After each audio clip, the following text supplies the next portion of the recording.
Bonjour à tous, comme convenu la petite vidéo qui va répondre aux différentes questions qui ont été posées sur les réseaux. Donc on a eu pas mal de questions, j'étais assez surpris et c'est vraiment cool. Mon Charlie, qui s'appelle Mewen également, qui a accepté de venir ici pour poser des questions et puis réaliser un petit échange sympa pour réaliser cette petite vidéo, ouais. Bonjour. On va commencer directement dans le vif du sujet. Ouais. Présente-nous un peu ton entreprise. L'entreprise, ça fait 3 ans qu'elle a été créée, un peu plus de 3 ans maintenant. Donc on fait tout ce qui va être prestations techniques audiovisuelles, donc concerts, festivals, tout ce qui va être éclairage architectural pour des abbatiales, pour des entreprises, et également tout ce qui est DJ animateur pour mariage, anniversaire, soirée privée ou soirée publique. D'accord. Donc une assez grande diversité quand même dans ton métier. Voilà, c'est ça, on touche un peu à tout ce qui touche en fait au milieu du son et de la lumière, ouais. Eh bien écoute, je te propose qu'on commence direct. Restes-tu seulement en Bretagne?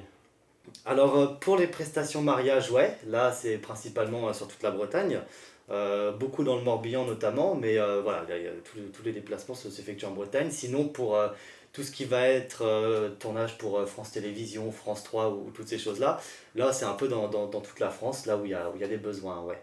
D'accord. Donc tu dis ouais beaucoup de mariages du côté du Morbihan parce que il y a quelque chose vis-à-vis de ça, c'est Il y a plus de gros domaines dans le Morbihan, ouais, plus de domaines de conséquents et donc plus de mariages aussi là-bas, ouais. ça attire plus les gens du coup. Voilà, c'est ça, ouais. D'accord. Deuxième question. Ouais. Quel est ton meilleur souvenir de prestation? Ah, j'en ai pas mal, des bons souvenirs de prestations. Il y a des souvenirs qui sont très drôles. Bon, on voit dans la vidéo des personnes qui rentrent avec des motos dans la salle des fêtes en train de taper des rupteurs. C'est vrai que c'est des choses amusantes. Un souvenir qui m'avait bien marqué aussi, c'était pour des Marseillais qui étaient venus se marier en Bretagne. Ils voulaient faire une arrivée un peu surprise sur le lieu. Ils sont arrivés avec cinq de leurs amis qui étaient cagoulés sur des T-Max et et des 50 sur une musique de Jul, et ils sont arrivés sur le domaine comme ça, et eux sur le toit d'un gros Mercedes classe G. C'est vrai que c'était assez impressionnant et très drôle en même temps, ouais. Moi, je pense qu'on peut dire que c'est épatant même, Ouais, c'est ouais, pas une arrivée de tous les jours. C'est ça, c'est un truc Ouais, un peu surprenant, ouais. Et puis sinon, forcément, des prestations sympas pour les vieux gréments, parce que là, c'était du concert, alors forcément, même pour les mercredis d'Envolon, c'était des concerts, donc là, c'est toute une autre ambiance et c'est tout de suite très sympa. Ou pour le festival du Roi Arthur aussi, c'était très cool, il y avait énormément de personnes et une grosse ambiance, ouais. Et puis beaucoup de montage et d'installation, ouais. Tu parles des mercredis de l'Envolon ou même des vieux gréments, t'as fait beaucoup d'événements de ce style? J'en fais de plus en plus, plus ça va, plus c'est vrai que je commence à faire des événements comme ça, donc c'est vrai que c'est sympa. Ouais, moi, c'est vrai que c'est vers là que je souhaite me diriger, la sonorisation de concerts et de festivals, une fois là, au moment où il y a le concert des Gaillards d'en face. Mais ouais, j'adore faire des choses comme ça, ouais. Par exemple, pour le festival à Plufur aussi, c'est pareil, un petit festival en salle, sonorisation de 3 groupes, c'était très sympa. C'était d'ailleurs un très bon souvenir puisque ça avait fini en combat de dinosaures dans la salle. C'était assez atypique. Je me doute qu'on voit pas ça tous les jours. Ah non, c'est vrai que j'ai vu ça qu'à Plufur, ouais, des combats de dinosaures. Il y a qu'à plus faire qu'on voit des combats de dinosaures, j'ai qu'on envie voit de dire. Retour à la préhistoire. Quel est, entre guillemets, ton pire souvenir de prestation? J'ai pas vraiment de pire souvenir de prestations. Toutes les prestations se sont toujours bien déroulées. Après, il y a forcément des choses mais qu'on contrôle pas. Par exemple, des fins de soirée où ça peut finir en bagarre ou un peu en embrouille. Voilà, moi je suis externe à tout ça, donc forcément, c'est des choses que moi je peux pas gérer, que je peux pas contrôler. Mais ça ne crée pas pour autant des pires souvenirs, ouais. Donc il n'y a pas de pire souvenir, juste des événements qui ont fait que la soirée, sur la fin, pouvait un peu moins bien se terminer. Voilà, c'est ça. C'est plus comme ça, ouais. Donc que des bons souvenirs finalement. Voilà, c'est surtout ça, ouais. Des C'est- sourires, des c'est- gens heureux, de l'ambiance, donc c'est vrai que c'est toujours des bons souvenirs, ouais. Quel est le plus gros événement que tu as pu faire? Le plus gros événement, alors, à mon compte en entreprise, je pense que c'est les Vieux Gréments, c'est quand même un festival qui accueille 60 000 personnes. Sinon, après, pour la télé, c'était les 80 ans du débarquement en Normandie, à Utah Beach. Là, on faisait les éclairages en fait, du plateau de France 2. Ça, c'est pareil, c'était un très très gros événement, ouais. Pas mal d'événements comme ça, même à l'Envolon, il y avait à peu près 1000 personnes devant les Gaillards d'en face. C'était des choses, ouais, des choses comme ça qui sont sympas, ouais. Là, c'est vrai qu'on passe sur une question un peu plus sur ton entreprise. et de toi-même. Ouais. Que fais-tu en semaine ou en hors saison? C'est intéressant comme question parce qu'on pense souvent qu'en semaine on n'a pas grand chose à faire, que nous c'est vraiment le week-end où on travaille le plus. Alors déjà c'est complètement faux puisque en semaine donc déjà il y a la préparation du week-end, il y a aussi donc toutes les demandes de devis, toutes les visios, tous les appels à gérer, les rendez-vous aussi puisqu'il y a pas mal de rendez-vous même physiques qui se créent. Puis il y a aussi des événements qui se déroulent en semaine, des fois c'est des karaokés, des fois c'est des sonorisations, je pense par exemple au mercredi de l'Envolon où là tous les mercredis donc on savait ce qu'on faisait. Donc c'était de la sonorisation et de l'éclairage. Après, il y a aussi toute la partie communication, gestion du site internet, gestion des réseaux sociaux, toutes ces choses-là qui sont à gérer au cours de la journée. Et aussi tout l'amont en fait des prestations. Par exemple, quand on fait du concert ou du festival, il faut gérer tous les patchs son, donc c'est-à-dire tout dans la console, mettre, assigner chaque instrument à chaque piste, anticiper un peu les réglages, préparer un peu toutes ces choses-là. La gestion des plans de scène, des plans de feu à faire. Et puis pour les mariages, par exemple, moi, comme les ouvertures de balles sont faites sur mesure en fonction de la musique, en semaine, donc je dois concevoir mes lumières, alors ou je les conçois en 3D sur le logiciel, et après donc je les applique en réel, ou alors je fais l'installation, et comme ça on a un rendu plus réaliste, ouais. Donc il y a toutes ces choses-là à gérer, ouais. Et puis sans compter toute la paperasse aussi, toute la partie administrative de l'entreprise à faire, ouais. Souvent, on entend les gens dire, enfin les gens, quand je parle des gens, c'est les clients, on va dire, ah, c'est juste un DJ, il a juste de la musique à passer. Qu'est-ce que t'en penses de ça? Alors, si on prend DJ Spotify, oui. Mais non, il y a beaucoup de choses à gérer. Pour un mariage, par exemple, il faut donc gérer donc déjà toute la partie vin d'honneur, cérémonie laïque s'il y a. Il y a toute l'installation, c'est quand même 3 heures de montage pour un mariage, 1 heure et demie de démontage. Il y a aussi donc toute la partie repas, animation, où là donc, je me cale avec les témoins, puisque c'est souvent eux qui prévoient les différentes animations au cours de la soirée. Je dois aussi me caler avec le traiteur pour que tout puisse bien se dérouler en fait sur le repas. Et puis lors de la soirée dansante, c'est pas simplement une playlist qu'on met à défiler. Enfin, moi je sélectionne les morceaux à chaque fois en fonction de l'ambiance, en fonction des personnes. Voilà, il faut s'adapter un petit peu à tout. Et puis, et non, c'est tout un ensemble de choses à gérer. Ouais. Pour un mariage, on se rend pas compte, mais on n'est pas juste là à mettre de la musique. Ouais. Tout est vraiment fait en direct sur le moment venu. Voilà, c'est ça. Ouais. Comment la soirée se passe, tu fais tout en direct. Voilà, c'est ça. Ouais. J'utilise jamais l'automix ou ces choses-là. Ouais. Très bien. Quelle est ta journée type en saison, du coup? Alors ma journée type en saison, c'est donc souvent je me lève aux alentours de 8 heures. On va prendre par exemple une prestation classique d'un mariage. Moi souvent je suis levé aux alentours de 8 heures. Je charge le camion si je ne l'ai pas chargé la veille. Mais souvent je fais en sorte de le charger le matin pour éviter de laisser le matériel dans le camion la veille. Donc on charge le camion, on prépare toutes les affaires, tout ce qu'il faut. Après on arrive sur le lieu de la prestation. Il faut compter à peu près 3 heures de montage du matériel, le temps de tout monter, faire les essais son, les essais lumière, que tout soit opérationnel quand tout le monde arrive. Après donc se changer pour être présentable au mariage. Après donc on fait toute la partie donc vin d'honneur, cérémonie laïque s'il y a, la partie repas, animation, toutes ces choses-là. La partie soirée dansante, une fois la soirée dansante terminée, on va dire aux alentours de 4 heures à peu près. Il faut compter déjà une bonne heure et demie le temps de tout démonter. Et si c'est dans le Morbihan, j'ai dû au moins 1 heure et demie de route après, donc je suis pas rentré avant 8h, 9h chez moi, ouais.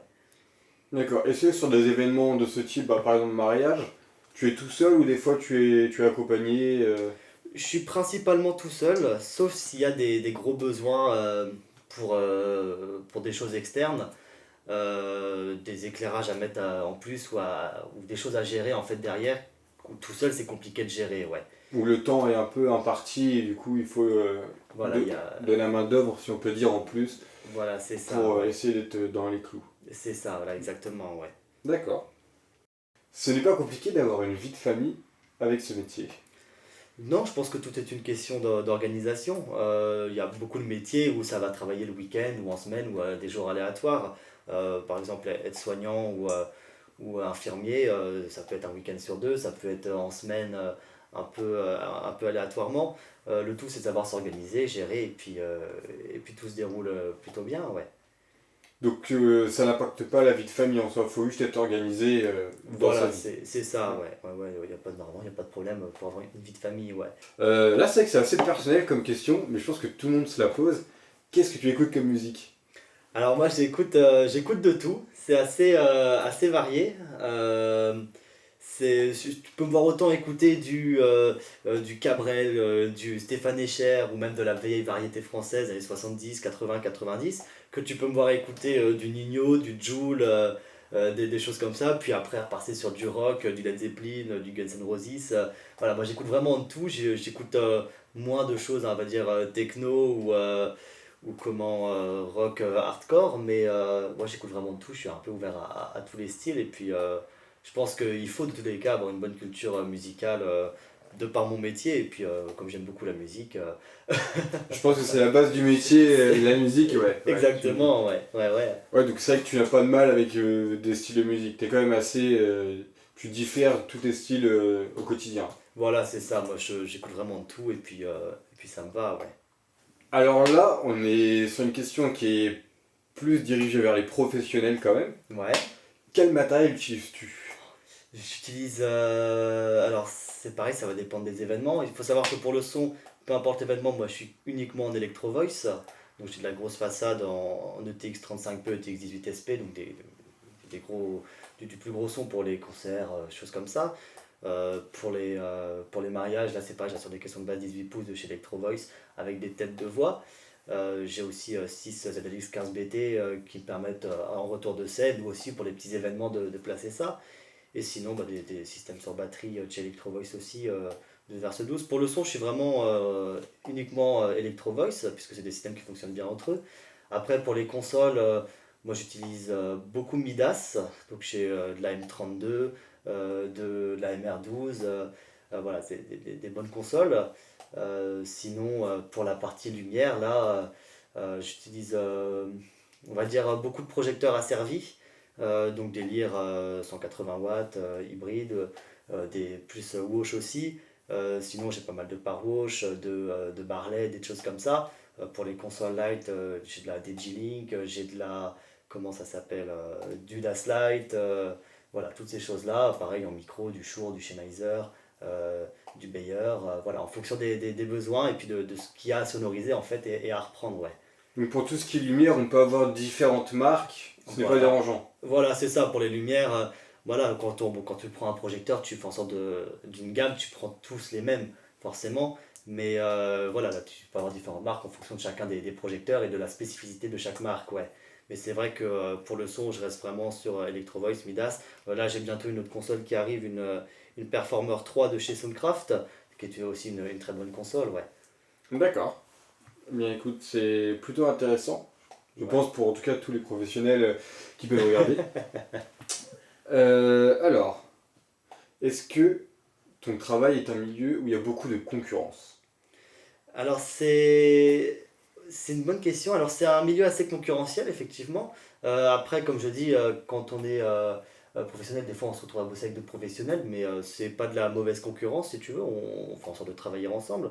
Après là où c'est un peu plus compliqué c'est pour toutes les il y a beaucoup d'amateurisme en fait dans ce milieu. Là, c'est vrai que c'est un peu plus complexe parce qu'il y en a beaucoup qui pensent qu'avec deux enceintes Ibiza et trois jeux de lumière de chez Jiffy, on peut faire un mariage, ce qui n'est absolument pas le cas. Et le problème, c'est ça, c'est que c'est plus ces personnes-là qui créent de la concurrence, mais de la mauvaise concurrence, et qui décrédibilisent aussi le métier. Il y en a beaucoup même qui sont même pas à leur compte, qui n'ont pas de numéro de SIRET ou qui sont pas déclarés, qui prennent 350 € pour un mariage. Et le problème, c'est que c'est ces personnes-là qui vont concurrencer les vrais professionnels qui eux s'y connaissent et font en sorte de vraiment réaliser l'événement convenu. Après, je pense que les mentalités sont en train de changer, les personnes sont en train de se rendre compte aussi que qu'un mauvais DJ ça peut gâcher un mariage, donc il faut quand même en sorte de mettre le budget dedans pour avoir quelqu'un de professionnel. Mais voilà, c'est plus on va dire le côté amateur qui crée de la fausse concurrence et de la mauvaise concurrence, ouais, une mauvaise réputation au métier. Est-ce que tu as d'autres projets professionnels que tu aimerais réaliser? J'aimerais beaucoup me faire maintenant des éclairages architecturaux, ça j'aime beaucoup faire, les mises en valeur des bâtiments, des centres-villes ou ces choses-là. Un autre projet que j'ai en cours du coup qui un peu en lien avec ça, ce serait de réaliser une série de vidéos, un peu interviews, reportages sur différentes personnes du milieu audiovisuel, événementiel. Notamment, ça peut être un peu tous les styles, des boîtes de nuit, des bars dansants, des choses comme ça, même des professionnels, des traiteurs, des photographes, ou toutes ces choses-là. Et pour présenter un peu les métiers de chacun et puis faire comprendre que le milieu de l'événementiel, ça regroupe déjà énormément de corps de métier Mhm. et que c'est un milieu qui est très intéressant, ouais. Ça permettrait de voir le point de vue de chaque personne aussi par rapport Voilà, au métier de la nuit. exactement, ouais, ouais, ouais, complètement. Là, on est sur vraiment une question très, très spécifique. Ouais. Donc avant tout, qu'est-ce qu'un beat synchro? Alors le beat synchro, c'est le fait de... Alors ça c'est sur les contrôleurs DJ, ça permet de synchroniser deux musiques au même beat, donc au même tempo, BPM, et de les caler sur certains temps. Voilà, c'est vraiment ça le beat synchro, c'est si tu as une musique qui est à 120 BPM, une autre qui est à 116, ça va les mettre sur le même temps. Donc ça va les caler, on peut dire. Voilà, ça va Ah les oui. caler automatiquement, ouais. Donc là, on passe à la vraie question. À quelle fréquence les DJ utilisent le beat synchro? Alors là, je suis pas dans la tête de tous les DJ, donc c'est un peu compliqué de répondre à une question comme ça, puisque ça dépend vraiment des DJ, ça dépend vraiment des musiques, ça dépend de la créativité de chacun, puisque c'est un élément qui permet quand même de pouvoir jouer sur les transitions musicales, donc ça développe la créativité. Maintenant, ça va dépendre vraiment de chacun, de l'effet que tu souhaites donner, voilà, de tout un tas de choses, ouais. Moi, j'utilise pas forcément régulièrement, voilà, ça dépend vraiment de la soirée, de l'ambiance, des musiques à passer, ouais. Là, c'est vraiment chacun choisit la fréquence avec laquelle il utilise et comment est-ce qu'il utilise et pourquoi il l'utilise, ouais. Donc le beat synchro est vraiment, comment dire, enfin, est vraiment en fonction de la personne qui est derrière les platines. C'est lui vraiment qui décide s'il a envie ou pas, ou comment sa Voilà. fonction de travail. C'est ça, voilà. Puis t'en as beaucoup qui font aussi à l'oreille, qui synchronisent eux-mêmes, voilà, là, c'est vraiment en fonction de chacun, ouais. Donc si on fait à l'oreille, en soi, faut quand même être bon. Ah oui, bien Faut sûr, avoir une ouais. bonne oreille, je suppose. Ouais, après, je pense que beaucoup de DJ savent quand même caler leur musique, ouais. Quel conseil donnerais-tu à une personne qui veut se lancer dans le milieu? Fonce. Non, en conseil à donner, faut y aller, faut pas hésiter, faut déjà être passionné. Après, il y a un minimum de base à savoir, connaître vraiment le son un minimum, le DMX un minimum, parce que je vois même beaucoup de DJ qui connaissent pas forcément, enfin, qui savent pas forcément se servir du DMX. Alors c'est quand même quelque chose d'important. Le DMX c'est un protocole qui permet de contrôler ces jeux de lumière. Euh, il faut avoir un minimum de base en DMX, en son, pour pouvoir gérer ses micros, avoir un son audible. Après, il faut un minimum investir dans du matériel. Je dis pas d'investir dans du L acoustique, du Coda ou des choses comme ça, qui là, sont inutiles même pour des mariages. C'est très très haut de gamme et beaucoup trop cher pour la rentabilité pour les mariages. Mais ne serait-ce que déjà dans du HK, du RCF, du QSC, de l'Electro Voice, c'est des systèmes qui sont un peu plus abordables, qui sonnent plutôt bien pour ce type d'événement. Ouais. Et pareil pour les lumières, investir dans des lumières déjà qui vont entre elles, pas se retrouver avec quatre jeux de lumière complètement différents sur un pont, ça sert à rien et c'est pas esthétique. Et pareil, en parlant d'esthétique, un rouleau de gaffeur ça coûte pas grand chose, mais ça permet de cacher les câbles, de faire un passage de câble propre et voilà, de faire une installation clean. Le tout c'est que l'installation soit propre, que le son soit très correct, bien audible, que le micro fonctionne bien et que voilà, tout aille ensemble, ouais. Est-ce qu'on peut être bon? Donc c'est-à-dire, est-ce qu'on peut savoir bien réfléchir, savoir connaître le matériel, mais avec du mauvais matériel? Est-ce qu'une soirée peut être bien? Ça va dépendre vraiment de la personne, mais comme j'ai toujours dit, si tu travailles avec des produits pas terribles, forcément, tu n'auras pas un rendu le même rendu que quelqu'un qui travaille avec du très bon matériel. Forcément, si tu prends deux enceintes Ibiza avec deux jeux de lumière de chez Jiffy, tu n'auras pas le même rendu qu'avec deux enceintes Electro Voice et deux lyres 180 watts. Mais c'est pareil, on est sur des gammes de prix différentes. Une lyre hybride, ça coûte dans du milieu de gamme, tu es à 1000 euros la lyre. un projecteur de chez Gifit est à 20 € le projecteur, donc forcément le rendu sera pas le même du tout, ouais. Et puis on ne pourra pas faire la même chose, je suppose aussi. Voilà, voilà, c'est très restreint ce qu'on fait avec du plus petit matériel comme ça, ouais.